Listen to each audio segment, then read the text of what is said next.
எப்படி தண்ணிக்குள்ள மீன் சிருஷ்டிக்கப்பட்டதோ அதே போல கிறிஸ்துவுக்குள் நாம சிருஷ்டிக்கப்பட்டோம். சோ நாம துதிக்கிறது, நாம நடக்கிறது, நாம சாப்பிடுறது, நாம வேலை செய்யறது எல்லாமே கிறிஸ்துவுக்குள். சோ அந்த ஒரு சலாக்கியத்தை, அந்த அறிவை எங்களுக்கு தந்திருக்காய் நம்ம நன்றி செலுத்துவோமா? நன்றி இயேசுவே. உங்களை ஒருவரே நாம மகிமைப்படுத்துகிறோம். நீங்க ஒருவர் தான் எங்களுடைய அன்பா இருக்கிறீங்க, தயவா இருக்கிறீங்க, ஆசீர்வாதமா இருக்கிறீங்க. நன்றி இயேசுவே.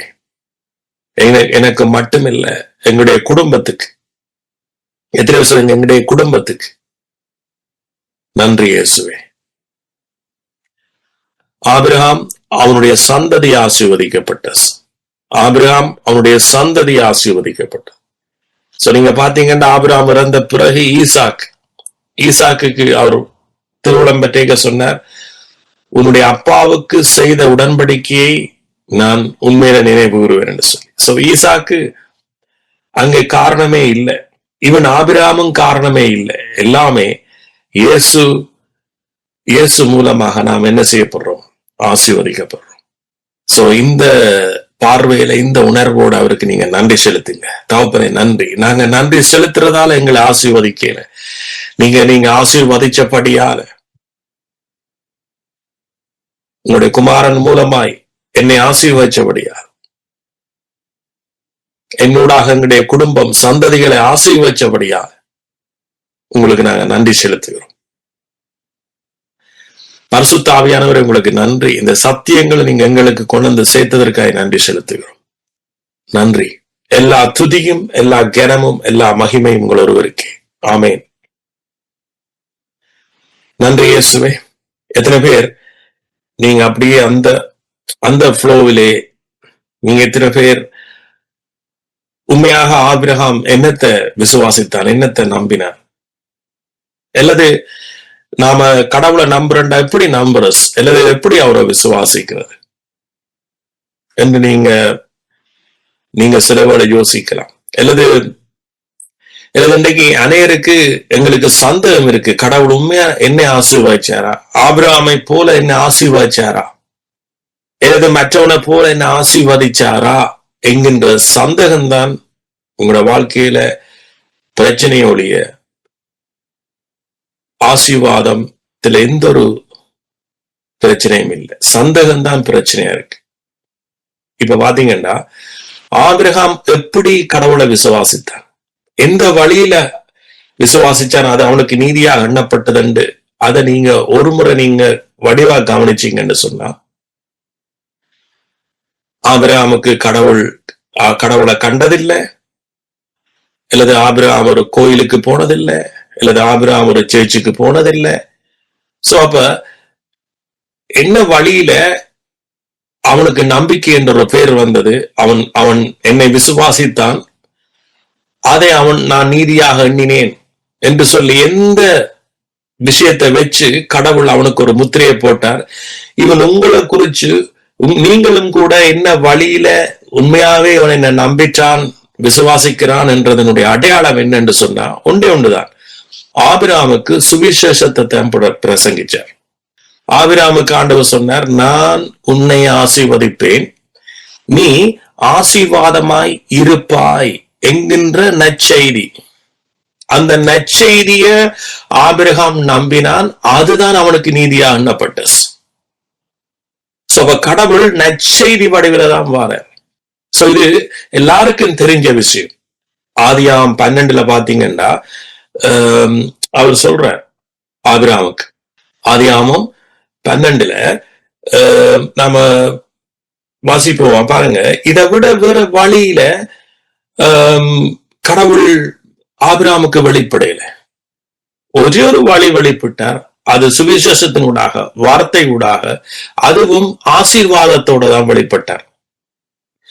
கர்த்தர் ஆபிரகாமை நோக்கி, நீ உன் தேசத்தையும் உன் தகப்பன் வீட்டையும் விட்டு புறப்பட்டு நான் உனக்கு காண்பிக்கும் தேசத்துக்கு போ, நான் உன்னை பெரிய ஜாதியாக்கி உன்னை ஆசீர்வதிச்சு உன் பேரை பெருமைப்படுத்துவேன், நீ ஆசீர்வாதமாய் இருப்பாய் சோ நீ ஆசீர்வாதமாய் இருப்பா என்கின்ற மீனிங் என்ன தெரியுமா?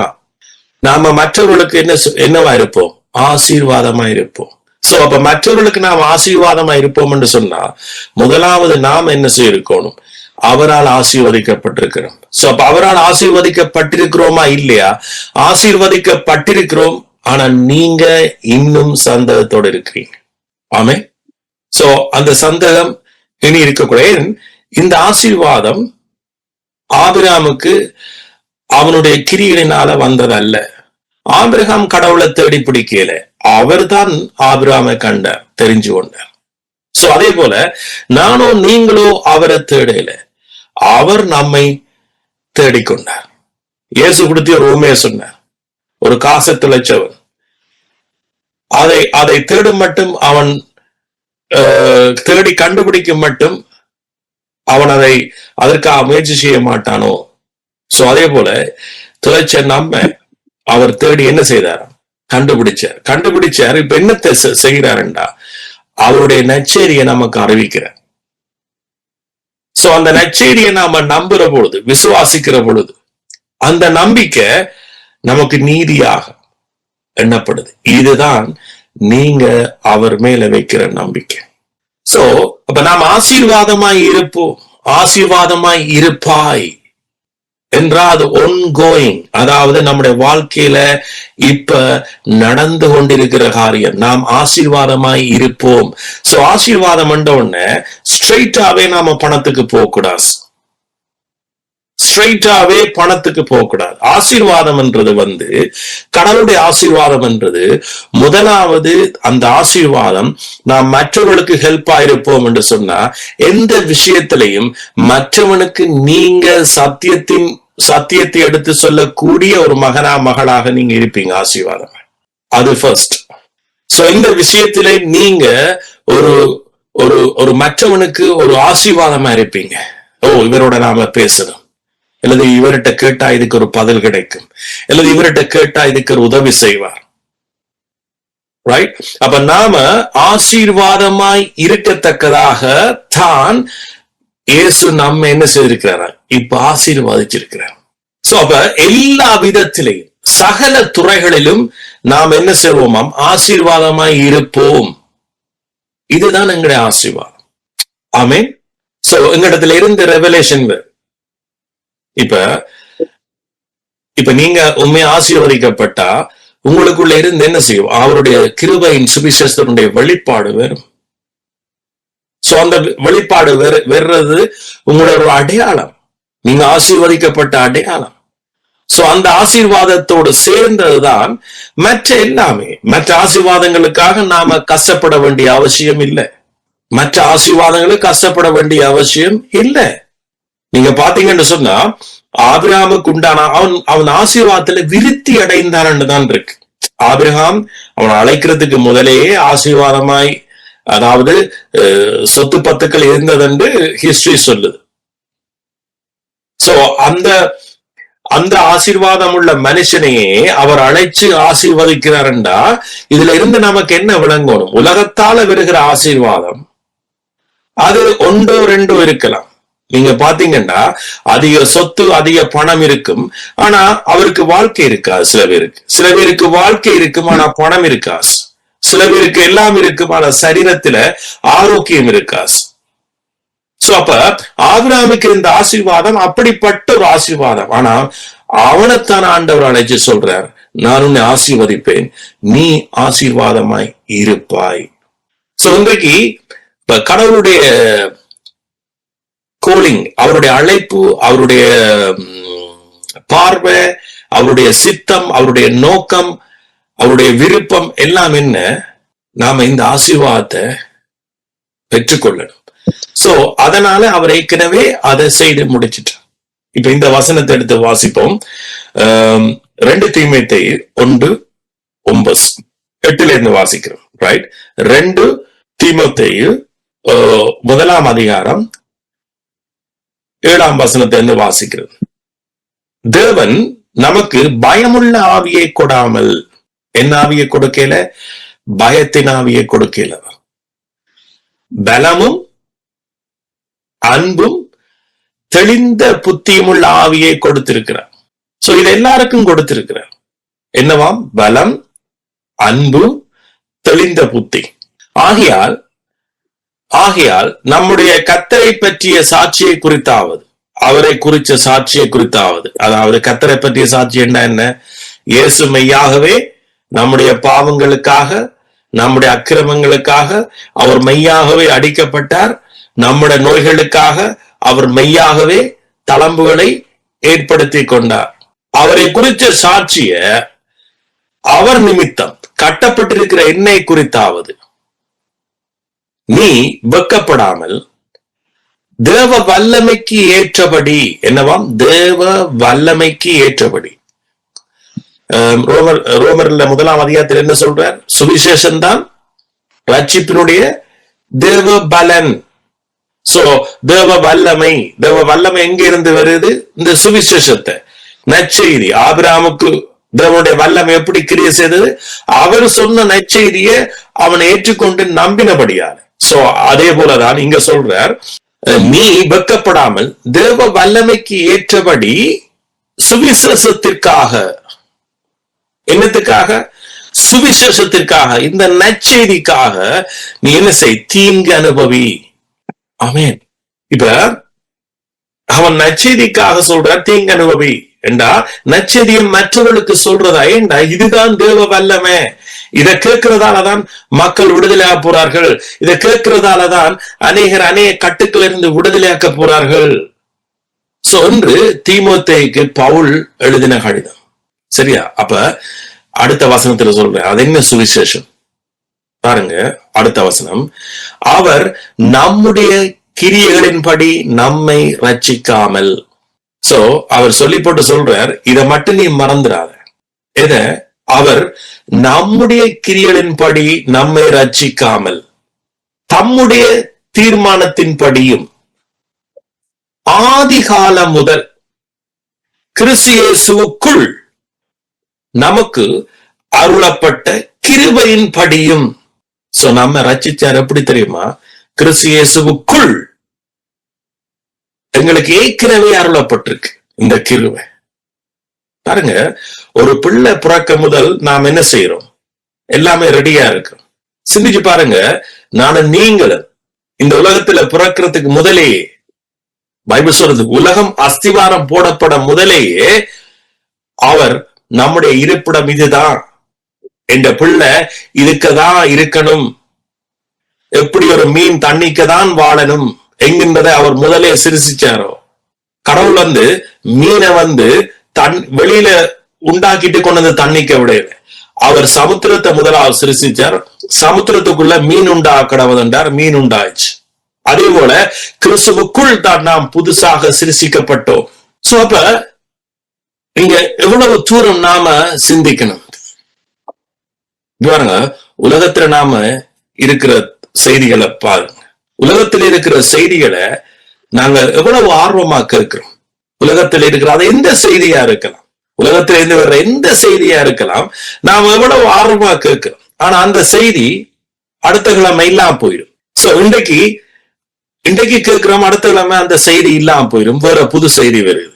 ஆனா இந்த செய்தி, இந்த நற்செய்தி, இதுதான் எங்களோட வாழ்க்கையை மாற்றும். இந்த செய்தி என்ன செய்யாது? மாறாது. இந்த சத்தியம் மாறாஸ். ஆமே, ஒரு நற்செய்தி வரும், உலகத்தில் இருந்து வரும். ஓகே, இதை செய்தா இது உங்களுக்கு இல்லாம போகும். ஆனா அதே நற்செய்தி இப்ப அடுத்த பார்த்தா இல்ல, அது பிள்ளையாம், ஆனா இப்படித்தான் செய்யணுமாம், இதை செய்தாத்தான் இதுக்கு இதுவாம்.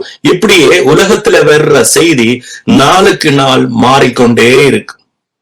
அதை நம்பினோம் என்று சொன்னா எங்களோட வாழ்க்கையில ஒரு பிரயோசனம் இல்லை.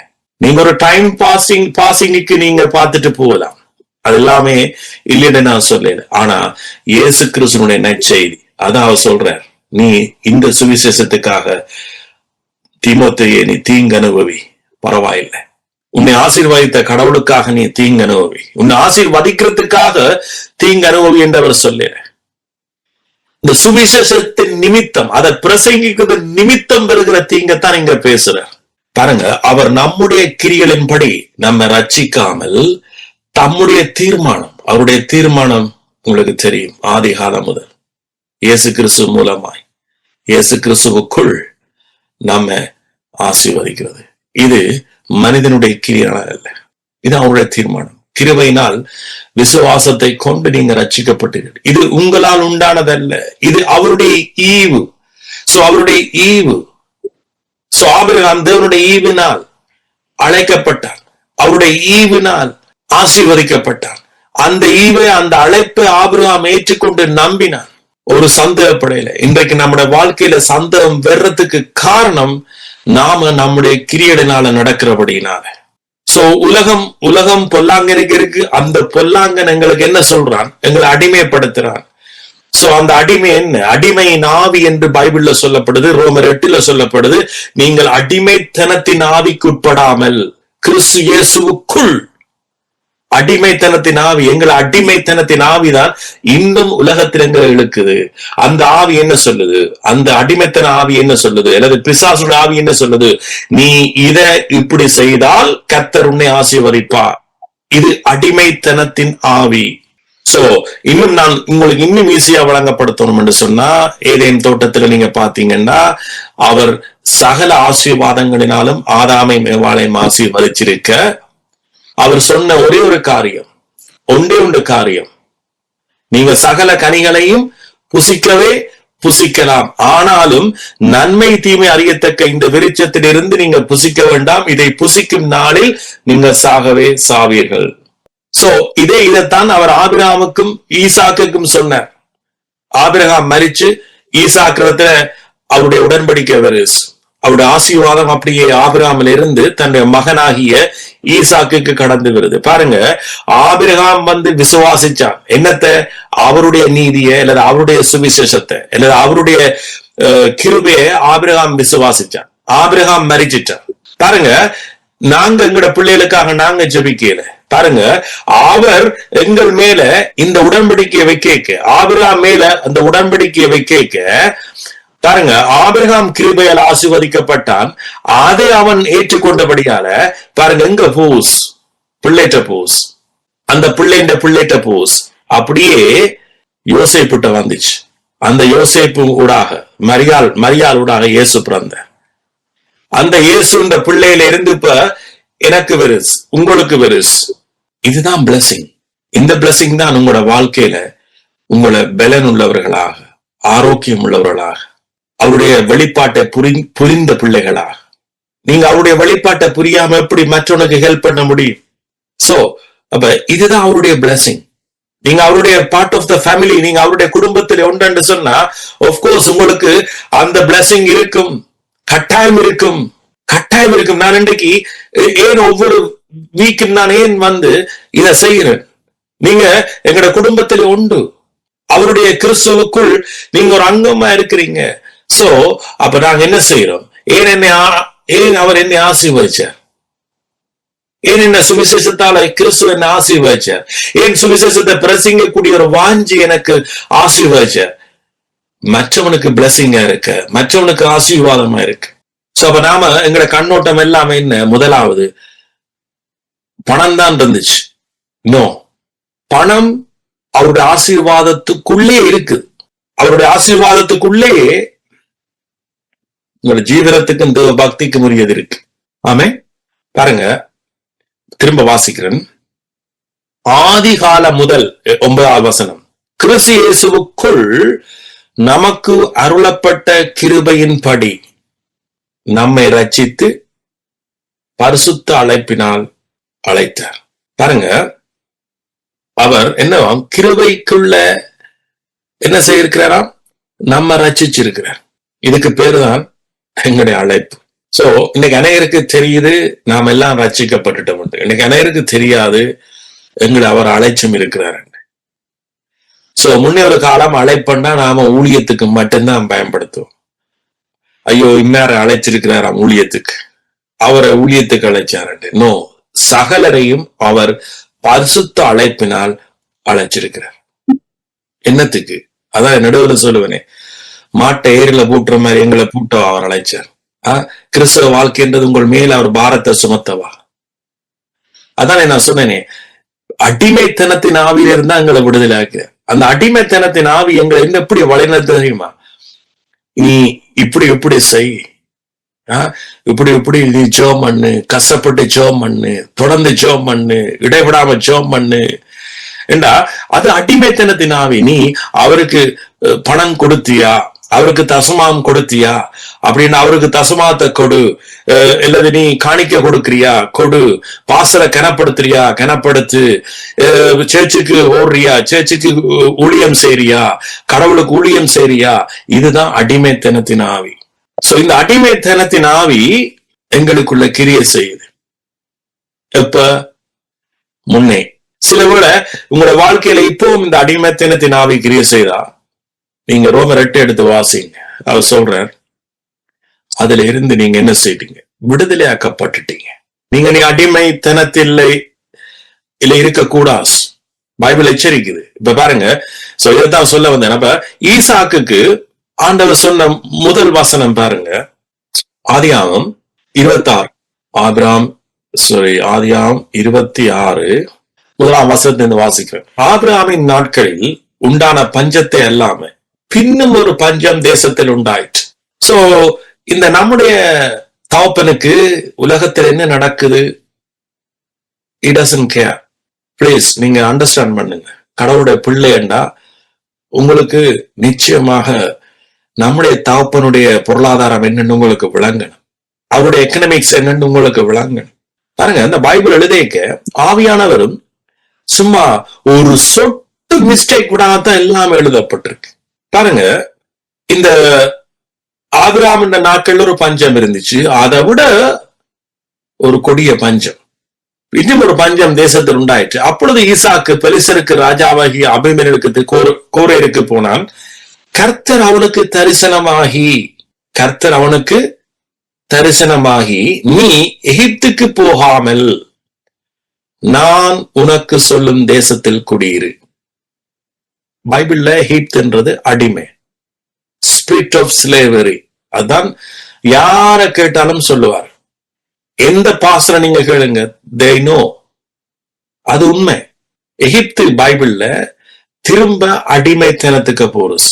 அத புதிய உடன்படிக்கையில பவுல் கலாத்தியர் 4:5 பயன்படுத்துறார். நீங்க திரும்ப ஏன் அடிமைத்தனத்துக்கு போறீங்க? திரும்ப ஏன் நியாயப்பிரமாண உபதேசத்துக்கு போறீங்க? திரும்ப ஏன் இதை செய்தால்தான் கடவுள் செய்வார் என்கின்ற உலக வழிபாடு அல்லது அடிமைத்தனத்துக்கு போறீங்க? சோ அப்ப இங்க ஆண்டவர் முதல் ஈசாக்குக்கு சொன்ன காரியம் என்ன தெரியுமா? நீ எகிப்துக்கு போயிடாத. ஏன்?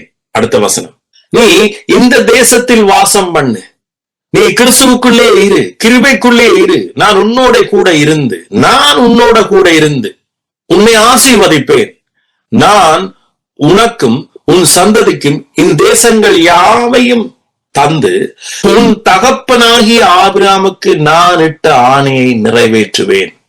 பாருங்க என்ன சொல்ற, நீ இந்த தேசம் பஞ்சம் உலகத்தில் என்ன நடக்குது எல்லாத்தையும் மறந்துடு, அதுக்கு உனக்கு சம்பந்தமே இல்லை என்று.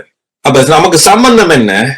நம்முடைய சம்பந்தம் என்ன? கடவுளுக்கும் எனக்கும் இடையில ஒரு நல்ல நெருங்கி உறவு இருக்குன்னு சொல்றீங்களே எல்லாரும். நான் நேசிக்கிறேன் அவரை, நான் விசுவாசிக்கிறேன், ஜபிக்கிறேன்னு சொல்றீங்களே, உங்களுக்கும் அவருக்கும் ஒரு உறவு இருக்குதுண்டா. அவருடைய அர்த்தம் என்ன தெரியுமா? அவர் சொன்னது நீங்க அதை பிடிச்ச அவங்களோட வாழ்க்கையில சந்தோஷம் தானாய் பொங்கி வழியும். அவர் பஞ்சம் இருக்கிற டைம் தான் வாரார். பாருங்க, உலகத்துல கொடூரமான சம்பவம் நடக்க வாரார், அவர் நினைப்பு கூட்டுறார். இப்படி எல்லாம் வரைக்கும் எனக்கு தெரியும் நீங்க எகிப்துக்கு போகக்கூடிய ஆக்கள் நீங்க. ஏன்? ஒரு காலம் யோசேப்பு எங்க எகிப்துல போய்தான் பெரியவனானா. சில பேர் யோசிக்க கூட எகிப்துக்கு போனா பெஸ்ட். ஒரு காலம் யோசேப்பு எங்களுக்கு அங்க இருந்துதான் எங்களுக்கு பெரியவனாய் எங்களை எல்லாம் ஆசீர்வதிச்சான், எகிப்துக்கு போவோம் வாங்க என்று சொல்லி சிலர் நீங்க யோசிக்க கூடும். ஆண்டவர் சொன்ன நீ எகிப்துக்கு போவாத. ஆண்டவருக்கு பிடிக்காத காரியம் எகிப்துக்கு போறோம். எகிப்துக்கு டூரா போறதை பற்றி நான் இங்க பேசல. எகிப்து என்று சொல்றது நாம் திரும்ப மாம்சத்துல திரும்ப நியாயப்பிரமாணத்துக்கு கீழே அடிமையாவது. நீ இந்த தேசத்திலே வாசம் பண்ணு, நான் உன்னோட கூட இருந்து ஏன் ஏன் அவர் என்ன கிருபையாத்தான் ஆசீர்வதிக்கிறது. ஆமென். நம்முடைய கிரியைகளின் படி அல்ல. சோ அப்ப நீ இங்க இரு, நான் உன்னை ஆசீர்வதிப்பேன். இதுதான் நான் மற்ற ஏற்கனவே நான் ஆபிரகாமுக்கு என்ன செய்தேன்? ஆணையிட்டேன். உன் தகப்பனுக்கு நான் ஆணையிட்டேன். சோ எங்களுடைய ஆதி தகப்பன் யாரு? நம்முடைய பைபிளின் படி, என்னுடைய விசுவாசத்தின்படி எங்களுடைய ஆதி தகப்பன் ஆபிரகாம். அப்ப ஆபிரகாமுக்கு அவர் வாக்குத்தத்தம் பண்ணிக்க என்னையும் உங்களையும் அதுக்குள்ள சேர்த்துத்தான் அவர் செய்தது. ஏன்? அந்த வழியூடாகத்தான் அவர் கிறிஸ்துவை ஏற்கனவே நியமிச்சிருந்தார். அதுதான் அவருடைய தீர்மானம். அதைத்தான் நாங்க தீமோத்தேயுல வாசி, அவருடைய தீர்மானத்தின்படி. சோ அப்ப அவருடைய தீர்மானம் என்ன? இந்த உடன்படிக்கை ஊடாக என்னை உங்களையும் ஆசீர்வதிக்கிறது. அது உலகத்துல நடக்கிற சம்பவங்களை வச்ச அல்ல, அல்லது உங்களோட கீழையும் வச்ச அல்ல. உலகத்துல யார் எவன் எந்த ஆட்சிக்கு வந்தாலும் சரி, எங்களுடைய உடன்படிக்கை தான் என்ற வாழ்க்கையில கிரிய செய்யும். சோ இதுதான் உறவு, இதுதான் சத்தியம். பாருங்க, ஆபிரகாம் என் சொல்லுக்கு கீழ்ப்படிந்து. பாருங்க, ஆபிரகாம் என்னத்துக்கு கீழ்ப்படிஞ்சான்? நியாயப்பிரமாணத்துக்கா? இல்ல. ஆபிரகாமுடைய காலத்துல நியாயப்பிரமாணம் கொடுக்கப்படல. அப்ப என்னத்துக்கு கீழ்ப்படிஞ்சான்? அவருடைய சொல்லு, அவருடைய சுவிசேஷத்துக்கு. இன்னைக்கு எத்தனை பேர் இந்த சுவிசேஷத்தை கீழ்ப்படுவீங்க? கேட்கிறீங்க, நாளைக்கு மறந்துடுவீங்க. பிறகு பார்த்தா உலகத்தினுடைய சொல்லின்படிதான் நாம வாழ முயற்சிக்கிறோம். உலகத்தினுடைய நியதியின்படிதான் நாம வாழ முயற்சிக்கிறோம். உலகத்துல மக்கள் என்னத்தை பேசுறாங்களோ அதைத்தான் நாங்க வாழ்க்கையில அர்ப்பணிக்கிறோம். சோ அதெல்லாம் சிலதுகள் இல்லைன்னு நான் சொல்லல. சோ ஒரு கொமனா ஒரு வார்த்தை சொல்றேன். உலகம் உலகத்தினுடைய கொமன் வார்த்தை இருக்கு, 40 வயது வந்துட்டா டயபெட்டிஸ் வரும், கவனமா இருங்கள். இது உலகத்தினுடைய மொழி. சோ அதை நாம எங்களுக்கு சொந்தமா வாங்கிடுறோம். இதை நாம எங்களுக்கு சொந்தமா வாங்கிடுறோம். ஆனா ஏன்? சோ இது உலகத்தினுடைய செய்தி. உலகத்துல நான் இதை புள்ளியண்டு நான் சொல்ல ஆர்கியூமெண்ட்டுக்கு வரையில. ஆனா இத வாங்குற நாங்க இங்க இருந்தோண்ட வாங்கலாமே ஆண்டவரிடத்துல இருந்து. சோ இதைத்தான் நான் சொல்றேன். நாங்க உலகத்தின் படிதான் நாங்க வாழ்றோம் ஒழிய அவருடைய நற்செய்தியின்படி நாம வாழ்றது அல்ல. சரியான குறைவு மக்கள் விசுவாசிகள் இன்றைக்கு.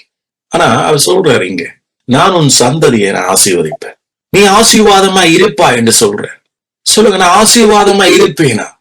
நான் ஆசீர்வாதமா இருப்பேன் என்று சொன்னா என் வாழ்க்கையில சகல விதமான ரீதியான சகலவித துறைகள், சகல வாழ்க்கையின சகலவித பகுதிகளிலும் நான் ஆசீர்வாதமா இருந்தால்தான் அவருக்கு மகிமை. சோ அப்ப இது எப்படி வருதுன்னு சொன்னா, உலகத்தால வர்ற செய்தியால வரையில அவருடைய நற்செய்தியால வருது. இது அவர் சிலுவையில செய்து முடிச்சதால வருது. சோ இந்த கான்சியஸ், இந்த உணர்வு எங்களுக்குள்ள இருந்து கொண்டே இருக்கணுமா. சோ இன்றைக்கு அநேகரும் எங்களோட வாழ்க்கையில ஒரு பெரிய மாற்றம் பெறணும்னு எதிர்பார்க்கிறோம். ஆனா அநேருக்கு தெரியாது, எங்களோட மனசை புதிதாக்குறதுனாலதான் அந்த டிரான்ஸ்பார்மேஷன் நடக்கும் என்கின்றது அநேருக்கு தெரியாது. சோ எங்களுடைய சிந்தனை இருக்கு தானே, எங்களுடைய சோல், எங்களுடைய ஆத்மா மிக வல்லமை உள்ளது. சோ அதனாலதான் பவுல் யோவான் சொல்ற, பிரியமானவனே உன் ஆத்துமா வாழ்கிறது போல் நீ எல்லாவற்றிலும் வாழ்ந்து சுகமாய், பி ஹெல்த் என்றுதான் ஆங்கிலத்தில் இருக்கு. சோ இன்றைக்கு அனைவருடைய சரீரத்துக்கு சுகம், ஹெல்த் இல்லையதுக்கு காரணம் அவருடைய ஆத்மா என்ன செய்யப்படல, மறுரூபமாக்கப்படல. அவருடைய வார்த்தையினால மட்டும்தான் நாம மறுரூபமாகலாம். சோ அப்ப நான் சொல்ற வார்த்தைகளை நீங்க கேட்டு உங்களோட ஆத்மா மறுரூபமாகிறதால நீங்களும் என்னவா இருக்கலாமா, சுகமாய் இருக்கலாம். எங்களோட ஆத்மா செத்து கிடந்தா எல்லாமே செத்துரும். சோ நமக்கு கிடைச்ச இந்த புது சிருஷ்டிப்பு, நமக்கு கிடைச்ச இந்த ஆசீர்வாதங்களை நாளுக்கு நாள் மர்வமாகக்கூடிய ஒரே ஒரு காரியம் எங்கட பகுதி என்னன்னா ஆத்மா. சோ அப்ப அந்த ஆத்மா திரும்ப திரும்ப திரும்ப திரும்ப மர்வமாய் கொண்டே இருக்கணும். அதற்கு அப்ப நான் கேள்வினாலதான் அது மர்வமாகும். சோ அப்ப அந்த ஆத்மாவுக்கு அந்த பவர் இருக்கு. ஆமென். சோ அந்த ஆத்மாவை நாம என்ன செய்யணும், அவருடைய வார்த்தையினாலதான் காத்துக்கொள்ளும். அவருடைய வார்த்தையினாலதான் அதனுடைய வளர்ச்சியை கொடுக்கணும். சோ ஆத்மா வளர வளர, இதோட வார்த்தையில வளர வளர மர்வமடைய எங்களோட வாழ்க்கையில மாற்றம் உண்டாகும். அப்ப இங்க பாருங்க, ஆபிரகாம் மரிச்சு போயிட்டான். அவனோட பிள்ளை எப்படி இருந்தான், எப்படி வளர்ந்தான்னு தெரியாது. அவனோட பழக்க வழக்கங்கள் எப்படி இருந்தான்னு தெரியாது ஈசாக்கு. ஆனா தேசத்துல பஞ்சம் வந்துச்சு. ஆனா ஆண்டவர் வாரேன் ஈசாக்கு சொல்றேன், நான் ஒன்னே இப்படிதான் சொல்ல, நீ எய்த்துக்கு திரும்பாத, நான் உன்னை என்ன செய்யப்போம், ஆசீர்வதிக்கப்போம். பாருங்க, நான் உன் சந்ததியை வானத்தின் நட்சத்திரங்களை போல பெருக பண்ணி உன் சந்ததிக்கு இந்த தேசங்களை யாவையும் தருவேன், உன் சந்ததிக்குள் பூமியில் உள்ள சகல ஜாதிகளும் ஆசீர்வதிக்கப்படும் என்றார். பாருங்க 12வது வசனம், ஈசாக்கு அந்த தேசத்தில் விதை விதைத்தான். ஈசாக்கு அந்த தேசத்திலே விதை விதைத்தான். கர்த்தர் அவனை ஆசீர்வதித்ததினால் அந்த வருஷத்தில் 100 மடங்கு பலனடைந்தான். அங்கால பஞ்சம், இங்கால 100 மடங்கு பலனடைகிறான். பாருங்க, அப்ப கர்த்தர் உங்களோட இருந்தா, அவருடைய சுவிசேஷம், அவருடைய சத்தியம் உங்களோட இருந்தா நீங்க பலனடைவீங்க. பாருங்க, ஈசாக்கு விதை விதைச்சதால அவன் ஆசீர்வதிக்கப்படுது. ஏற்கனவே கர்த்தர் அவனை ஆசீர்வதிச்சபடியால அவன் விதைச்ச விதை அறுவடைய கொண்டு வந்த. இத நியாயப்பிரமாண போதகமார் மாற்றிவார். தம்பி, நீ தசமாவும் கொடுக்கல, அதனாலதான் உங்க வாழ்க்கை எப்படி இருக்கு. நோ, அது புலையான உபதேசம். திரும்ப எங்களை அடிமைத்தனத்தின் ஆவிக்க கொண்டு போஸ். ஆனா இங்க பாத்தீங்கன்னா இந்த வசனத்தை பயன்படுத்தினவர்கள் இன்னும் பயன்படுத்தி கொண்டே இருக்கிறார்கள். ஈசாக்கு அவன் விதை விதைச்சான், அவன் கொடுத்தபடியாலதான் ஆண்டவர் அவனை ஆசீர்வதிச்சார். இல்ல, நீங்க மேல் வசனத்தை விட்டுட்டீங்க, கண்டாக்ட்ஸ விட்டுட்டீங்க. அவர் ஏற்கனவே அவர் சொல்லிட்டார், நான் உன்னை ஆசீர்வதிப்பேன். ஆபிரகாம் இந்த தகப்பனுக்கு கொடுத்த உடன்படிக்கையை நான் இப்ப நினைவு கூறுகிறேன். நீ எங்கே இருந்தா நான் தேடி வந்துட்டேன். சோ அதே போல எனக்கு 100க்கு 100 தெரியும், எங்களோட பிள்ளைகளை கர்த்தர் தேடுவார், கண்டுபிடிப்பார், அவர் அவர்களை ஆசீர்வதிப்பார். காரணம், அவர் நாங்கள் அல்ல, எங்களோட பலனோ உங்களோட திறமையோ அல்ல, உங்களோட பலனோ உங்களோட திறமை அல்ல, நீங்கள் அவர் மேல வச்சிருந்த அந்த அன்பு, அதாவது அவர் எங்களை ஆசீர்வதிச்சதை நீங்க நம்புறீங்களே பாருங்க, அவரோட கிருபையின் வழியில நின்றீங்களே பாருங்க. இதுதான் கர்த்தர். ஓ, நம்ம அவர் எங்களுடைய கிரியைதான் அவருக்கு ஒரு வெறுப்பான காரியமா இருக்கு என்பதை நீங்க புரிஞ்சிட்டாலே காணும். சோ இங்க பாருங்க, இப்ப ஆபிரகாம் ஈசாக்க விடுங்க, ஆபிரகாமுக்கு சொன்ன அந்த வார்த்தை தானே ஈசாக்குக்கு ஆசீர்வாதம் போனஸ், ரைட்? இப்ப ஈசாக்கு ஏற்கனவே ஆசீர்வதிக்கப்பட்டபடியா தானே அவன் விதை விதைக்கிறான். சோ அதுதானே பலனை கொடுக்கு. சோ அப்ப ஒட்டுமொத்தத்துல நமக்கு என்ன தேவை? அவருடைய ஆசீர்வாதம். சோ அப்ப அவரோட ஆசீர்வாதம் இனித்தான் வரப்போதா, இல்ல நீங்க அதுக்கு ஏதாவது இனித்தான் விசுவாசத்தை கொண்டுவரணுமா? இல்ல, அவர் ஏற்கனவே செய்து முடிச்சிட்டார். நீங்க அதை நம்புங்க, சந்தேகப்படாதீங்க. ஆமென். சோ பாருங்க, அடுத்த வசனம் 13, அவன் ஐஸ்வர்யவனாகி வர வர விருத்தி அடைந்து மகா பெரியவனானான். வர வர விருத்தி அடைகிறான். சோ இது எல்லாமே அவருடைய கிருபை. அதாவது தன்னுடைய குமாரனை வச்சு அவர் நம்முடைய கிரியமுடைய ரட்சியாமல் இயேசு கிறிஸ்துவுக்குள் வச்சிருந்த கிருபையின்படி, இயேசு கிறிஸ்துவுக்குள் வச்சிருந்த கிருபையின்படி. ஆமென். ஈசாக்குக்கு வந்தாரே, ஈசாக்குக்கு எப்படி வந்தார்? உன் தகப்பன் ஆபிரகாம் நிமித்தம் அவன் என் சொல்லுக்கு கீழ்ப்படிந்தபடியால். பாருங்க, இந்த வசனத்தை திரும்ப வாசிக்கிறேன். எப்படி இந்த சுவிசேஷங்களை கொண்டு போய் இயேசுவோட எங்களை லிங்க் பண்ணதுன்னு பாருங்க.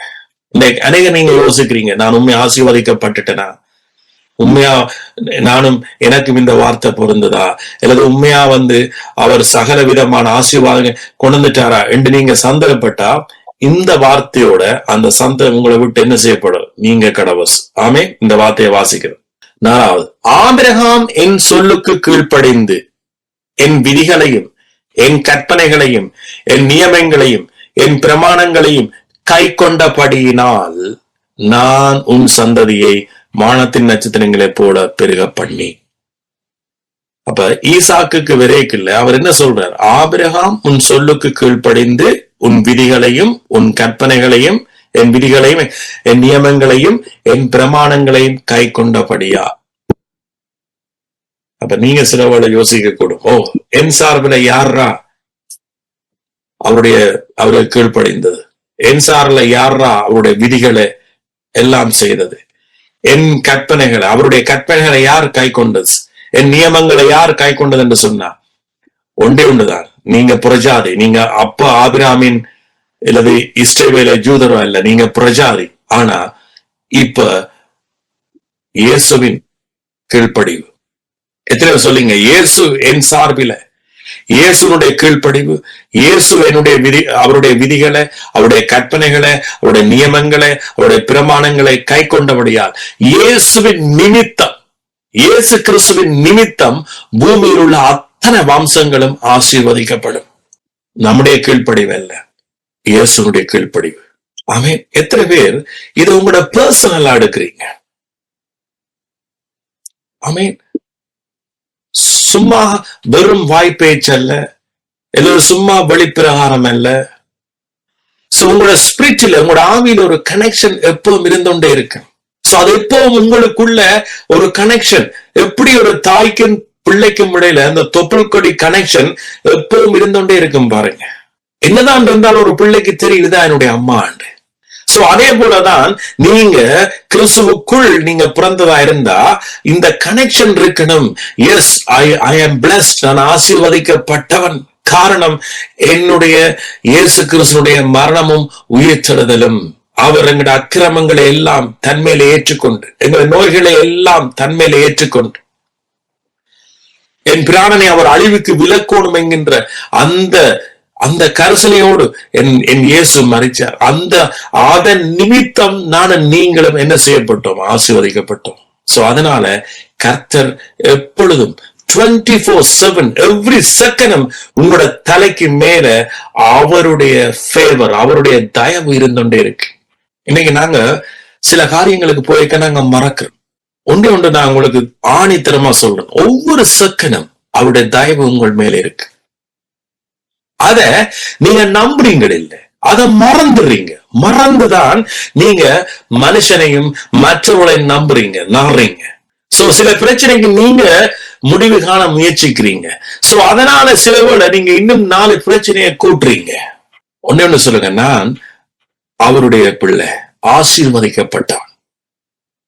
எப்படி ஆபிரகாமுடைய ஆசீர்வாதமோ அதை விட இன்னும் 2 மடங்கு, இன்னும் 5 மடங்கு ஆசீர்வாதம் தான் இயேசு கிறிஸ்து மூலமாய் வந்தது. ஆபிரகாமுக்கு புதிய இருதயம் கிடைச்சதில்லை. பைபிள் சொல்லுது, நான் புதிய இருதயம். ஆமென். சோ ஆகவே நாம முழு விதமான ஆசீர்வாதத்தையும் நாம் என்ன செய்ய பெற்றுக்கிறோம்? அவருடைய தயவு எப்பவும் இருக்கு. சோ அப்ப சிந்திச்சு பாருங்க, ஆண்டவர் சொல்ற என்னுடைய தயவு உங்களோட எப்பவும் இருக்கு. சங்கீதம் 23, இது எல்லாருக்கும் பிடிச்ச வசனம். பாருங்க, 6வது வசனம், என் ஜீவனுள்ள நாளெல்லாம், என் ஜீவனுள்ள நாளெல்லாம் நன்மையும் கிருபையும் என்னை தொடரும். நான் கர்த்தருடைய வீட்டிலே நீடித்த நாட்களாய் நிலைத்திருப்பேன். என் ஜீவனுள்ள நாளெல்லாம், என் ஜீவனுள்ள நாள் எல்லாம், நான் எல்லாம். அப்ப இதை மற்ற மாதிரி வாசிச்சு பாருங்க. வசனம் என்ன சொல்லுது? என் ஜீவன் உள்ள நாளெல்லாம் நன்மையும் கிருபையும். சொல்லுங்க, நன்மையும் கிருபையும் என்னை தொடரும். அப்ப நன்மையும் கிருபையும் இல்லாத நாள் என்ற வாழ்க்கையில இல்லவே இல்லை என்றதான் இந்த வசனம் சொல்லும். அப்ப இப்படி இருக்க எங்கட சிந்தனை, எங்களுடைய விசுவாசம், நம்பிக்கை தான் பிழைக்கு. சில பேர் சொல்றீங்க, இன்னும் சில பேருக்கு அப்படியான இருதயம் தான் இருக்கு. இதெல்லாம் நம்பக்கூடிய விஷயமா? இவர் பிரசங்கிக்கிறார், இதெல்லாம் நம்பக்கூடிய விஷயமா?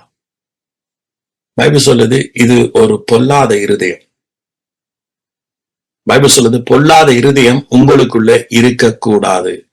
இது ஒரு மனுஷன், எங்களை போல ஒரு மனுஷன் எழுதின வசனம். அவர் அப்படித்தான் வாழ்ந்தார். சோ எங்களோட வாழ்க்கையில ஒரு தீமை நடந்தோடனே நாம சோர்ந்து போக கூடாது. அப்ப தீமை நடந்த உடனே நாம சோர்ந்து போய் நாம கர்த்தர் மேல பழிய போறோம். ஆனா அந்த தீமை நடக்கிறதுக்கு காரணம் நம்முடைய சிந்தனை, நம்முடைய நம்பிக்கை, அது பிழையா இருந்தது. சோ அப்ப நடந்ததை மறந்து ஆனா புதுசானவைகளை சிந்திங்க. எஸ், இந்த வசனம் உண்மை, கர்த்தருடைய வசனம் உண்மை. நான் அதை ஏற்றுக்கொள்றேனா? நான் அதை நேசிக்கிறேனா?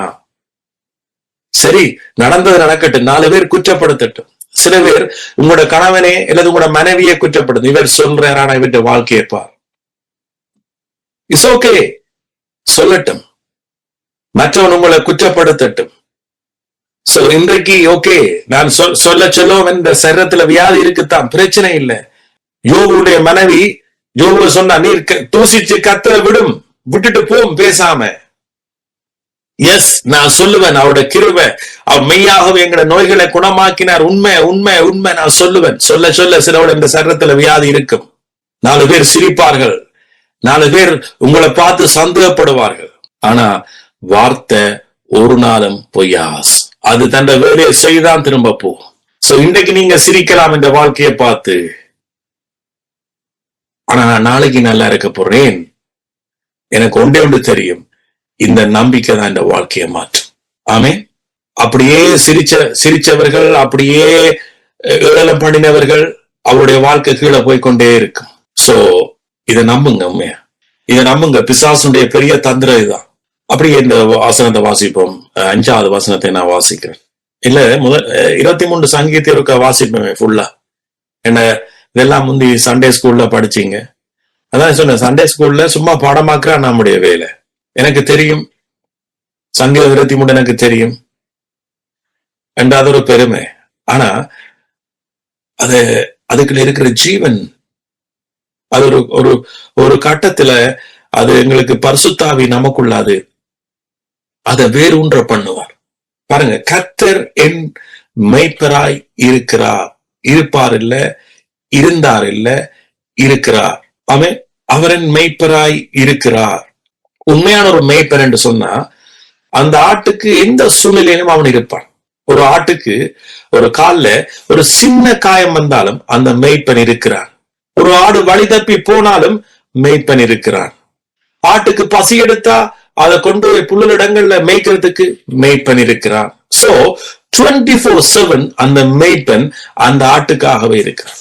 சிந்திச்சு பாருங்க, அந்த மெய்ப்பனே அப்படி என்றா நம்முடைய மெய்ப்பர் எப்படி இருப்பாரு. சோ நான் தாழ்ச்சி அடையேன், அவர் என்னை புல்லில் இடங்களிலே மேய்த்து அமர்ந்த தண்ணீர்கள் அண்டையில் கொண்டு போய் விடுகிறார். அவர் என் ஆத்மாவை தேற்றி, பாருங்க, ஆத்மாவை அவர் தேற்றுறார். ஏய், நான் உன்னை மன்னிச்சுட்டேன். ஏய், நான் உன்னை நீதிமானாக்கிட்டேன். ஓ, நான் உன்னை இளைப்பாற பண்ணிட்டேன். நீ இளைப்பாரு, சத்தியத்தில் இளைப்பாரு. ஆமென். நீ ஏற்கனவே பர்வத்துல இருக்கிற இளைப்பாரு. நீ பர்வத்துக்கு போக முயற்சிக்காத. நீ ஏற்கனவே உன்னை நான் எப்படி நேசிக்கணுமோ அந்த அளவுக்கு நேசிச்சுட்டேன். இனி நீ இதை செய்தாத்தான் நான் உன்னை நேசிப்பேன் என்கின்ற அந்த பாரத்தை விட்டு இறங்கி வா, இளைப்பார். ஆமென். உன்னை பிள்ளைகளை குறிச்சு கவலைப்படாத, இளைப்பாரு. சோ ஆண்டவர் சொல்ல, நான் உன்னை ஆத்மா தேடுறேன். நான் நல்ல மேய்ப்பன். நான் நல்ல மேய்ப்பனா இருக்கிறதுக்காக பிசாசுடைய அத்தனை அக்கிரமங்களையும் பிசாசுடைய அத்தனை பிடிகள்ல இருந்தும் உங்களை நான் விடுதலை ஆக்குறதுக்காக சிலுவையில உங்களுக்காக நான் எல்லா கிரியையும் நான் செய்து முடிச்சிட்டேன். பிசாசு உங்களை கட்டி வச்சிருக்க முடியாது. கவலை உங்களை கட்டி வச்சிருக்க முடியாது. இருள் உங்களை பற்ற முடியாது. வியாதி உங்களை பிடிக்க முடியாது. சோ அப்ப சொல்றேன், இனி நான் உங்களை ஆத்மாவை நான் தேற்றுவேன். ஆனா நீங்க இடம் கொடுக்குறீங்க இல்லையே, நீங்க அவரோட வசனத்தை கேட்கிறீங்க இல்லையே, சுவிசேஷத்தை கேட்கிறீங்க இல்லையே, நற்செய்தியை கேட்கிறீங்க இல்லையே, எப்படி அவர்களை ஆத்மா தேற்ற முடியும்? நீங்க உலக வழி ஊடாக ஆத்மாவை தேற்ற முயற்சிக்கிறீங்க. நான் மரண இருளின் பள்ளத்தாக்கிலே நடந்தாலும் பொல்லாப்புக்கு பயப்படேன். தேவரீர் என்னோட கூட இருக்கிறீர், உமது கோலும் உமது தடியும் என்ன தேற்றும். சோ அவர் மெய்ப்பனை வச்சுத்தான் இந்த கோலும் தடியை இங்க கொண்டு வர. ஒரு மெய்ப்பனை அவர் ஊமையா சொல்லிக்கதான் கோலும் தடியும். ஒரு மெய்ப்பனேன் கோலும் தடியும் வச்சிருக்கிறான். ஆட்டுக்கு அடிக்கவா? இல்ல, அதை பாதுகாக்க. ஆமென். அவர் ஏன் ஒரு கோலும் தடியும் பாவிக்கிறார்? அதை பாதுகாக்க. மெய்ப்பன் என்றால் மேய்க்கிறது, அவனை பாதுகாக்கிறது, அவனை ஆசீர்வதிக்கிறது, அவனை உயர்த்துறது, அவனை கட்டுறது. சோ அப்ப கோலும் தடியும் அது ஆட்டுக்கடிக்க இல்ல, அதுக்கு ஆட்டை கொள்ளையாட வருகிற மற்றவர்களை அடிக்கிறதுக்கு.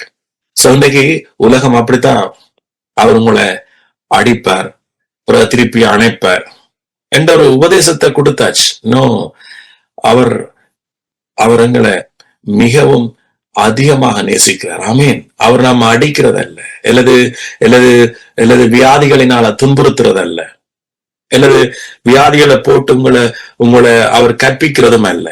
சோ அவருடைய வார்த்தை உங்களை என்ன செய்யும்? பிசாசில இருந்து விடுதலையாக்கும். ஆமீன். கட்டில் இருந்து விடுதலையாக்கும்.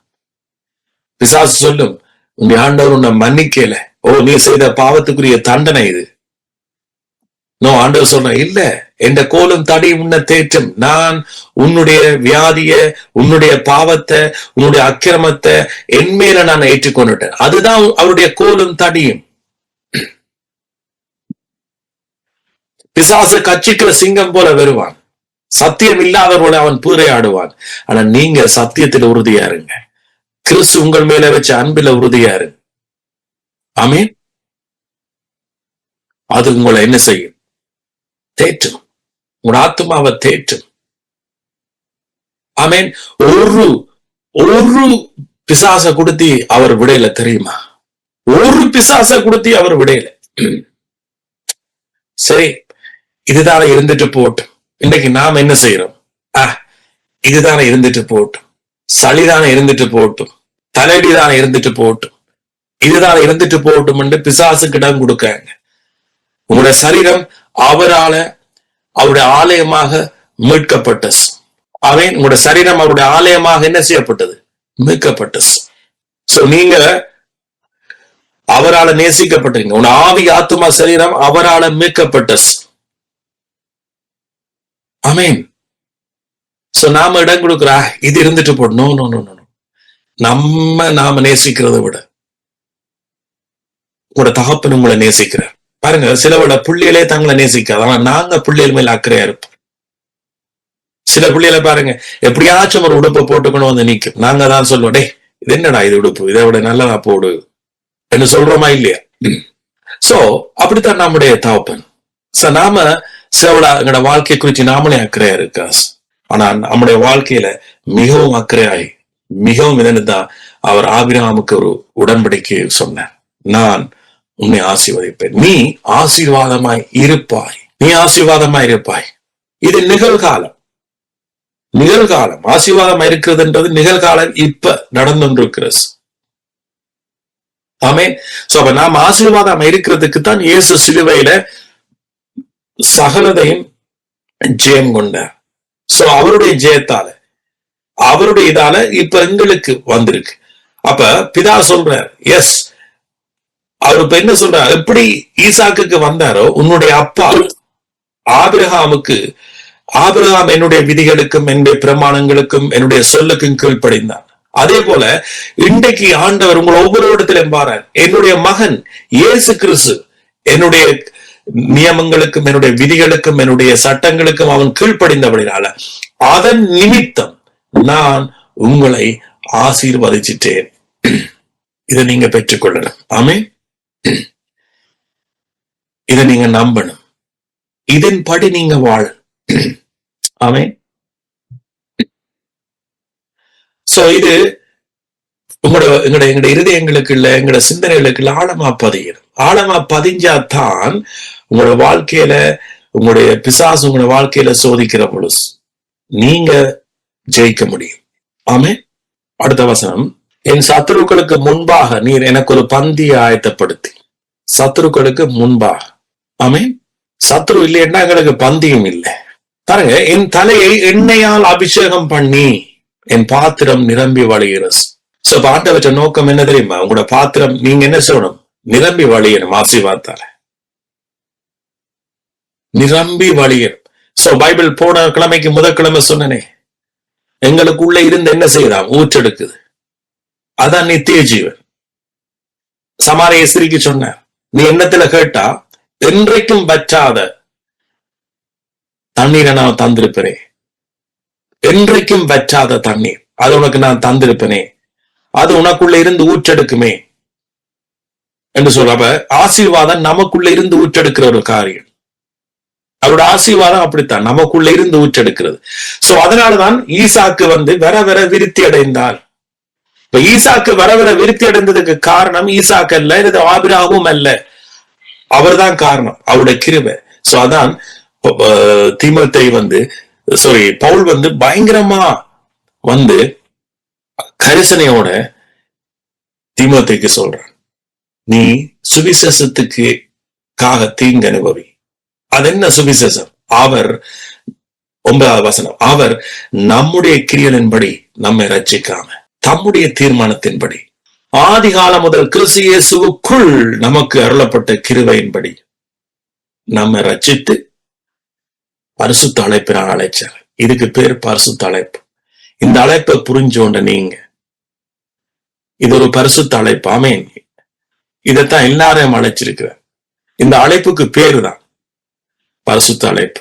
ஏனென்றா அவ்வளவுக்கு அவருடைய கிருபை இங்க என்ன செய்யப்பட்டிருக்கு, எல்லா மனுஷரையும் ரட்சிச்சிருக்கு, எல்லா மனுஷரையும். சோ எல்லா மனுஷரையும் அவர் சுகப்படுத்தி விடுதலையாக்கி அவர் விடுதலையை கொடுத்திருக்கிறார். ஆனா நாம இன்றைக்கு என்ன செய்யல, அதை புரிஞ்சு கொள்ளல, நாம சந்தேகப்படுறோம். சோ நாம சந்தேகப்படுறதுனாலதான் நமக்கு விசுவாசம் இல்லாதா போஸ். விசுவாசத்துக்கு நாம் ஏதும் செய்ய வேண்டிய அவசியம் இல்லை, விசுவாசத்துக்கு நாம கிரியை செய்ய வேண்டிய அவசியம் இல்லை. சோ இப்ப நாம சந்தேகப்படுறபடியால விசுவாசம் நமக்குள்ள முடங்கப்பட்டிருக்கு. சோ இன்னொன்று, நாம சந்தேகப்படுறபடியாலதான் நாம எகிப்துக்கு திரும்ப போறோம். எகிப்துக்கு போய் என்ன செய்யறோம், கல்லுடைக்க பார்க்கிறோம். இஸ்ரவேல் மக்கள் எகிப்துல என்ன செய்தார்கள், நீ இந்த கல்லை உட. சோ அதே போல ஒரு பாரங்களை கொடுத்தார்கள். அதே போல இன்றைக்கு கிறிஸ்தவர்களுக்கு நீ கல்லை உட, இதை உடைச்சாதான் கர்த்தர் உன்னை ஆசீர்வதிப்பார். அடிமைத்தனத்தின் ஆவிக்கு இல்ல இன்றைக்கு கிறிஸ்தவர்கள் பிடிபட்டு இருக்கிறார்கள். அந்த அடிமைத்தனத்தின் இருக்கிற ஆவிதான் இன்றைக்கு மனுஷர்களை, இன்றைக்கு அநேக ஊழியர்களை பயன்படுத்து. ஆனா ஆண்டவர் ஈசாக்கு சொன்னார் என்ன தெரியுமா, நீ எகிப்துக்கு திரும்ப போகாத. பாருங்க, நம்முடைய அடுத்த வசனம், நம்முடைய இரட்சகராகிய இயேசு கிறிஸ்து பிரசன்னமானதினாலே அந்த கிருபை இப்பொழுது வெளிப்படுத்தப்பட்டது. அவர் மரணத்தை பரிகரித்து ஜீவனையும் அழியாமையையும் சுவிசேஷத்தினாலே வெளியரங்கமாக்கினார். ஜீவனும் அழியாமையும் என்னத்தால, சுவிசேஷத்தினால. ஆமேன். சோ அதனாலதான் சுவிசேஷத்தை நாம கேட்டு விசுவாசிகளான பொழுது, சுவிசேஷத்தை கேட்டு விசுவாசியான பொழுது வாக்குத்தத்தம் பண்ணப்பட்ட பரிசுத்த ஆவிக்கு நீங்கள் முத்தரிக்கப்படுறீங்க. இன்னைக்கு அவருடைய கிருபையின் சுவிசேஷத்தை கேட்டு எத்தனை பேர் விசுவாசிகளானார்கள்? சரியான குறைவு. ஆமேன். கிருபையின் சுவிசேஷத்தை கேட்டு விசுவாசிகளானவர்கள் குறைவு. நான் வட்டி புடுங்குறேன், இயேசுவுக்காக நான் வட்டி புடுங்குறேன், இயேசுவுக்காக எந்த ஜீவனை கொடுக்கிறேன் சில பேர் வருவார், தலைகீழா வருவார். இயேசு கிறிஸ்துக்காக நான் எந்த ஜீவனை கொடுக்கிறேன் பார், அவருக்காக நான் ஊழியர் செய்ய, அவருக்கு ஆசையா, அப்பொழுது அவர் என்ன ஆசீர்வாதம். நீங்க இயேசு கிறிஸ்துக்காக நீங்க ஜீவனை கொடுக்க தேவையில்லை, அவர் உங்களுக்கு ஜீவனை கொடுத்தார்.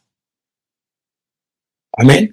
கடைசியா ஒரு வசனத்தோட நான் முடிக்கிறேன். கலாத்தியர் 5ஆம் அதிகாரம் 1ஆம் வசனம், ஆனபடியினாலே நீங்கள் மறுபடியும் அடிமைத்தனத்தின் முகத்துக்குட்படாமல் கிறிஸ்து நமக்கு உண்டாக்கின சுயாதீன நிலைமையிலே நிலை கொண்டிருங்கள். ஆமேன். பாருங்க, ஆண்டவர் எவ்வளவு கரிசனையா இருக்கிறாருங்கல்ல. அப்ப எகிப்துக்கு போக வேண்டாம்ன்றேன்னு சொன்னார், அதைத்தான் இங்க சொல்ற புதிய உடன்படிக்கையில. நீங்க மறுபடியும் அடிமைத்தனத்துக்கு உட்படாம கிறிஸ்து நமக்கு உண்டாக்கின சுயாதீன நிலைமையில நிலை கொண்டிருங்க, கிருபையில நிலை கொண்டிருங்க. அப்ப ஈசாக்கு சொல்ற, நீ அங்க போகாத, நீ இதுல எந்த தேசத்திலேயே இரு, நான் உன்னை ஆசீர்வதிக்கிறேன். ஆமே. சோ இப்ப ஆண்டவர் சொல்றார், நீங்க கிருபையிலேயே நிலை கொண்டிருங்க. அவர் ஏற்கனவே ஆசீர்வதிக்கப்பட்ட அந்த மனநிலையில நிலை கொண்டிருங்க. திரும்ப நீங்க என்ன செய்யாதீங்க, அடிமைத்தனத்துக்கு போவாதீங்க. பாருங்க, அடிமை என்றா என்னன்னு இங்க பாருங்க. நீங்க நான் சொன்னது உங்களுக்கு இன்னும் மெருகூட்டணும்டா. அடிமை என்றா என்ன இந்த பாருங்க, விருத்த சேதனம் 3ஆவது வசனம், விருத்த சேதனம் பண்ணிக்கொள்ளுற எந்த மனுஷனும் நியாயப்பிரமாணம் முழுவதை நிறைவேற்ற கடனாளியா இருக்கிறான். இவர்கள் என்ன, இவர்கள் திரும்பவும் போய், ஏனென்றா 70ஆம் நூற்றாண்டுல தான் முற்றுமுழுதாக எருசலேம் அந்த ஆலயம் தகர்க்கப்பட்டது. கிறிஸ்து மரித்த பிறகு 70ஆம் நூற்றாண்டு மட்டும், அந்த 70ஆம் நூற்றாண்டுல தான் இந்த பழைய உடன்படிக்கை முற்று முழுதும் நிறைவேற்றத்துக்கு வந்தது.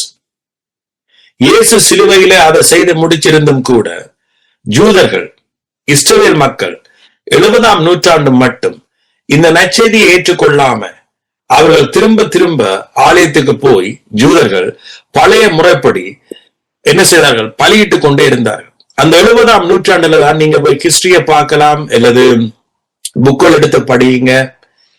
அதாவது யூதர்களுடைய கடைசி தீர்ப்பு, அந்த மத்த 24 சொல்லப்பட்ட முக்காவாசி காரியங்கள் 70ஆம் நூற்றாண்டுல சம்பவம் நிறைவேறி முடிஞ்சது. ஜூதர்கள் கொன்று குவிக்கப்பட்டார்கள். சோ அதனாலதான் அன்றைக்கு எஸ்ஆர் நீங்க ஒரு கேள்வி கேட்டீங்கன்னா, சோ அந்த சம்பவத்தை தான் அங்க மிக முக்கியமா இயேசு பேசினார். இந்த சந்ததி அந்த நாளை காணும் மட்டும் மரிக்க மாட்டார்கள் என்று சொன்னார். சோ அப்படி ஒரு சம்பவம் நடந்து இருந்தது. அந்த நூற்றாண்டுகளுக்கு எழுதப்பட்டதுதான் இந்த நிருபம். அப்ப இங்க சுவிசேஷத்தை கேட்டு கிருபையை ஏற்றுக்கொண்டு அந்த பலி எல்லாத்தையும் விட்டு வந்தவர்கள், இயேசுன்ற புதிய உடன்படிக்கை ஏற்றுக்கொண்டவர்கள் திரும்பவும் என்ன செய்தார்கள்? இந்த பொல்லாத வேலையாக்கள் உபதேசத்தை கேட்டு அவர்கள் திரும்பவும் அந்த பழைய முறை உடன்படிக்கைக்கு போக வலிக்கிட்டார். சோ அதுலதான் இவர் எழுதுறார், விருத்த சேதனம் பண்ணிக்கொள்ள விரும்புற நீங்க மறுபடியும் நீங்க நியாயப்பிரமாணத்தை முழுவதையும் நிறைவேற்ற கடனாளியா இருக்கிறீங்க. இப்ப சில பேர் இன்றைக்கு நீங்க யோசிங்க, ஓகே நாங்கள் இப்ப அந்த சிஸ்டத்துக்கு இல்லையே. இன்னைக்கு அநேகர் விருத்த சேதனம் பண்ணிக்கொள்றார்கள். எப்படி கிறிஸ்தவர் தெரியுமா? எஸ், நான் ஆண்டவருக்கு தசமாகத்தை கொடுக்கிறேன், அவர் என்ன ஆசீர்வதிப்பார். இது நீங்க விருத்த சேதனம் பண்ணிக்கொள்றீங்க. எஸ், நான் கொடுத்தா அவர் என்னை ஆசீர்வதிப்பார். அப்ப அவர் சொல்றார் பவுல், நீங்க ஒன்றை செய்தீங்கன்னா நியாயப்பிரமாணம் முழுவதை நிறைவேற்ற கடனாளியா இருக்கிறீங்க. எஸ், நீங்க கொடுக்கிறதாலதான் கர்த்தர் உங்களை ஆசீர்வதிக்கணும் என்று நீங்க விருத்த சேதனம் பண்ணிக்கொண்டா நீங்க நியாயப்பிரமாணம் முழுவதையும் நிறைவேற்ற கடனாளியா இருக்கிறீங்க. நியாயப்பிரமாணத்தினால் நீதிமானாங்க விரும்புற நீங்க யாவரும் கிறிஸ்துவை விட்டு பிரிந்து கிருபை நின்று விழுந்தீர்களே. சோ கிருபையை விட்டு நாங்க விழுகிறோம். அதான் ஈசாக்கு ஆண்டவர் சொல்ற, நீ எகிப்துக்கு போகாத, நீ இந்த இதிலே நிலைச்சிரு,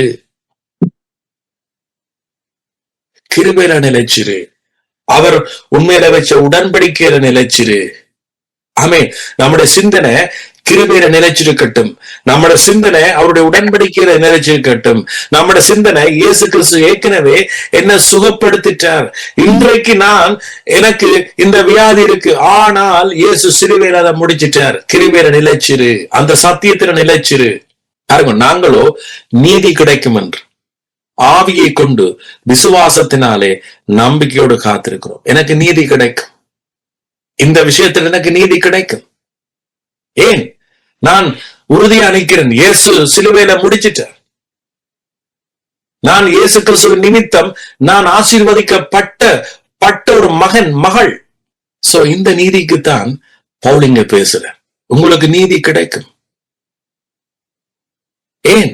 இயேசு எனக்கா, இயேசு நிமித்தம் தான் ஆசீர்வதிக்கப்பட்டது, என் கிரியலின் படி அல்ல. என்ற சரீரம் இன்றைக்கு செத்தது போல கிடக்குது. என்ற சரீரத்துல டாக்டர் சொல்றார், அப்படியே டயபிட்டிஸ் நிரம்பி கிடக்குனக்கண்டு, கொலஸ்ட்ரால் நிரம்பி கிடக்கண்டு. எனக்கு நீதி கிடைக்கும். காரணம் இயேசு. ஆமென். என்னுடைய கிரியலின்படி அவர் என்னை அழைக்கல, எந்த கிரியலின்படி அவர் எனக்கு உடன்படிக்கை தெரியல. ஆபிரகாமுக்கு அவர் உடன்படிக்கை செய்யக்க எந்த சரீரம் இன்றைக்கு எப்படி இருக்கும் என்று பார்த்து அவர் உடன்படிக்கை செய்யல. ஆனா எந்த சரீரம் இன்றைக்கு இப்படியே செத்தது போல இருக்கிறதுக்கு காரணம் என்ற விசுவாசம், நம்பிக்கை. நீங்க சொல்லுங்க, இயேசு கிறிஸ்து நிமித்தம் அவர் என்னை ஆசீர்வதிச்சிட்டார். முழுமையாக நான் ஆசீர்வாதமா இருப்பேன். இந்த பூமியில நான் ஆசீர்வாதமா இருப்பேன். இந்த பூமியில நான் மற்றவனுக்கு ஆசீர்வாதமா இருப்பேன். மற்றவனுக்கு நான் அவருடைய புண்ணியத்தை அறிவிப்பேன். மற்றவனுக்கு நான் ஒரு இடைஞ்சல் இல்லாத ஒரு மனுஷனா இருப்பேன். சிலர் நீங்க சொல்லுவீங்க தானே, எஸ், நாம மற்றவனுக்கு இடைஞ்சல் இல்லாம இருந்தாலே ஒரு பெரிய ஆசீர்வாதம் தெரியுமா? மற்றவன்கிட்ட நாம இடைஞ்சல் இல்லாம இருக்கிறது. சில வேளை நான் சொன்னா நீங்க தப்பா புரிஞ்சிருவீங்க, அதனால நான் சொல்லல. சோ நம்முடைய வாழ்க்கை கிறிஸ்துவால வழிநடத்தப்பட்டா நான் மற்றவனுக்கு இடைஞ்சல் இல்லை. நீங்க கடைசியாக உங்களோட வாழ்நாள் முடிகிற நாள் மட்டும் நீங்க மற்றவனுக்கு இடைஞ்சல் இல்லாம வாழணும் மட்டும் விரும்புறீங்களா இல்லையா? 4 பேர் உங்களை எப்பவும் தூக்கி கொண்டே நடக்கணும், வரணும். நீங்க எவ்வளவு தூரம் நீங்க யோசிக்கிறீங்களோ உங்களோட ஆசீர்வாதம் இப்படி இருக்கணும், அவ்வளவு தூரம் நீங்க ஆசீர்வதிக்கப்படுவீங்க. உங்களோட சிந்தனையில இருக்கிற பவரை உங்களுக்கே தெரியாம இருக்கிறீங்க. நீங்க பிள்ளையானதை மட்டும் சிந்திச்சு கொண்டு வாழ்றீங்க. சிலவர் நீங்க நினைக்கிறீங்க, ஐயோ இப்பவே நீங்க ப்ரே பண்றீங்க, ஆண்டவரே என்ன நாளைக்கு ஏத்தி தூக்கி பறிச்சு இறக்க 4 பேர் இருக்கணும் ஆண்டவரே. அப்படி ஜெபிக்கிறத விட, ஆண்டவரே நான் இருக்க மட்டும் எந்த ஹால்ல நடக்கணும், எந்த ஹால்ல சமைக்கணும், சாப்பிடணும், அப்படியே போய் சேர்ந்துடணும் உங்களிடத்துல. ஏன் நமக்கு இந்த சிந்தனை வருது இல்ல? ஏன் ஆண்டவர் உங்களை இப்படி ஆசீர்வதிக்கிறேன்னு நீங்க நினைக்கிறீங்க? ஏன் உங்களுக்கு பொல்லாத சிந்தனை வருது? ஏன் உங்களுக்கு பொல்லாத இருதயம் வருது? நம்முடைய ஆண்டவர் நல்லவர் அறிக்கைக்கு ஏன் நாம பொல்லாத இருதயத்தோட வாழ்றோம்?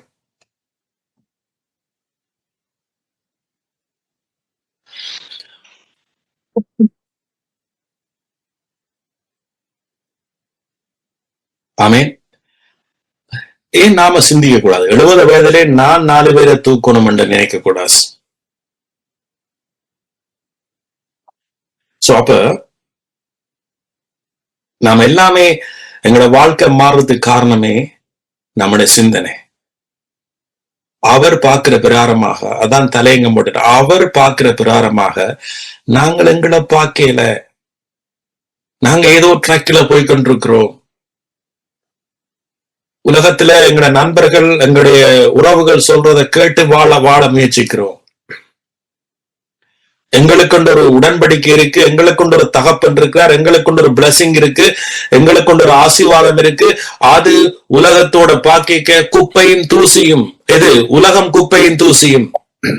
சோ இந்த வழியில தான் இயேசு வந்துட்டே இருப்பார், நம்முடைய பிதா வந்துட்டே இருப்பார். பாருங்க, ஆபிரகாம் இறந்தாச்சு, ஈசா கிட்ட சொல்றார், எல்லாம் ஓகே, ஏத்துக்கு மட்டும் போயிடாத. நான் இந்த தகப்பனுக்கு சொன்ன உடன்படிக்கையே இந்த அவனுக்கு திரும்ப தாரன், நினைப்பூற்றன், இந்த ஆசீர்வதிக்கிறன். அதை ஈசாக்கு பெற்றுக்கொண்டான், விதைச்சான், 100 மடங்கு அறுவை செய்தான். அவன் 4க்கு 4 விருத்தியானான். சோ அதே போல நான் திரும்ப சொல்றேன், அவர் பார்க்கிற பிரகாரம் உங்களை பாருங்க. அவர் உங்களை கிறிஸ்துவுக்குள் நீதிமானாக்கி இருக்கிறார். கிறிஸ்துவுக்குள் நீங்க புது சிருஷ்டி. நீங்க வெளியில சிருஷ்டிக்கப்படல, கிறிஸ்துவுக்குள்ள சிருஷ்டிக்கப்பட்டீங்க. தண்ணிக்குள்ள மீனை சிருஷ்டிச்சது போல நீங்க கிறிஸ்துவுக்குள் சிருஷ்டிக்கப்பட்டீங்க. நீங்க கிறிஸ்துவுக்கு வெளியில போகலாஸ். ஆமேன், ஆமேன். நீங்க கிறிஸ்துவுக்குள்ளதான் புது சிருஷ்டியா இருக்கிறீங்க. ஆமேன். சோ நீங்க கிறிஸ்துவுக்குள் ஆசீர்வதிக்கப்பட்டிருக்கிறீங்க. ஆமென்.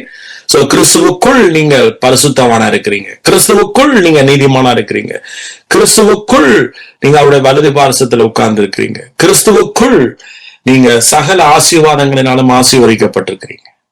ஆமென். சோ ஆகவே கிறிஸ்துவுக்கு நன்றி செலுத்துவோமா? தகப்பனே உங்களுக்கு நன்றி செலுத்துகிறோம்.